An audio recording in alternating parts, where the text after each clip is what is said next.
আমি ভার্জিন না। ৮ বছর বয়সে আমার চাচা আমাকে ধর্ষণ করছিল। ভাগ্যক্রমে সেদিন মৃত্যুর হাত থেকে বেঁচে গিয়েছিলাম। বলতে লজ্জা লাগছে, তবুও আমায় বলতে হবে। আমাকে বিয়ে করলে আপনি ঠকে যাবেন মিস্টার হাসিব। কথাটুকু বলে দীর্ঘশ্বাস ফেলে মারেন হিয়া। তার ঠিক সামনে বসে থাকা পুরুষের যেন কিছুতেই বিশ্বাস হলো না এই কথা। ওনার চোখ কপালে ওঠার উপক্রম। তিনি কিছুটা সংকোচ নিয়ে বলেন, আপনি কি সত্যি বলছেন হিয়া? উত্তরে হিয়া হাসল। হিসাবের চোখে চোখ রেখে জবাব দিল, সত্যিটা কঠিন হলেও আপনাকে মেনে নিতে হবে। আপনার কিছু বলার থাকলে বলতে পারেন। আপনার এমন অদ্ভুত কথার পর আমি আর কোনো কথাই খুঁজে পাচ্ছি না। আজ তাহলে আসি। ভালো থাকবেন। জি আসুন। বেরিয়ে গেল শিহাব।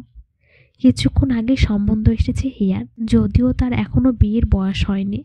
সম্ভবত রূপবতী হওয়ার কারণে প্রচুর বিয়ের সম্বন্ধ আসে। আজও ঠিক একই কাণ্ড ঘটেছে। ছেলে ডাক্তার। বাড়ির সকলে রাজি ছিল এই ব্যাপারে, তবে ছেলে যখন হিয়ার সঙ্গে একান্ত কথা বলতে চাইল, তখন সে আর সত্যিটা লুকিয়ে রাখতে পারল না। সে বাইরে এসে তার মাকে কানে কানে কী সব বলতেই তিনি উঠিয়ে জানিয়েছেন তিনি ছেলেকে এখানে বিয়ে দেবেন না। কারোর কিছু বলার ছিল না। তারা বেরিয়ে গেল, পেছনে ফেলে এক কলঙ্কিনী নারীকে। পাত্রপক্ষ চলে যেতেই ভীষণ চটে যায় শাহিন ঠাস। পুরো ঘর কাঁপিয়ে চড় বসিয়ে দিলেন হিয়ার গালে। এরপর শুরু করলেন গালিগালাজ। একেবারে বিয়েটা ভেঙেই দিলি। সারা জীবন তোকে বসিয়ে বসে কে খাওয়াবে?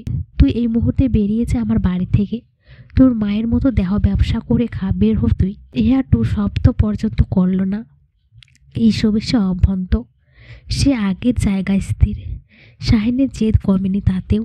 এপাশে চুলের মুঠি ধরল হিয়ার, দেওয়ালের মাথা ঢুকে দিল।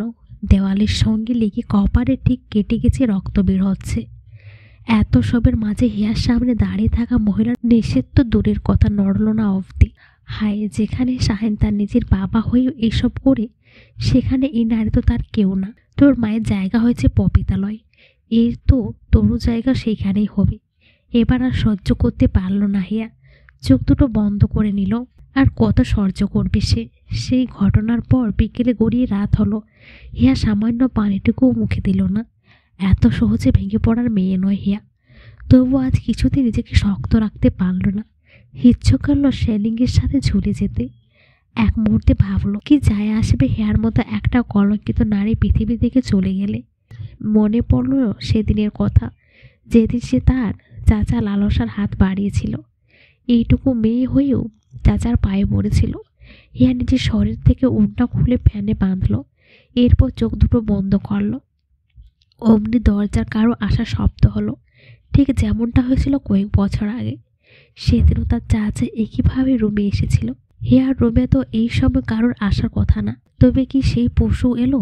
হিয়া আবার বিছানায় নিজ থেকে লুকিয়ে রাখা তালোয়ার তুলে নিল। তারপর এগিয়ে চলল দরজার দিকে। বেশ শব্দ করে দরজাটা খুলে দিল সে।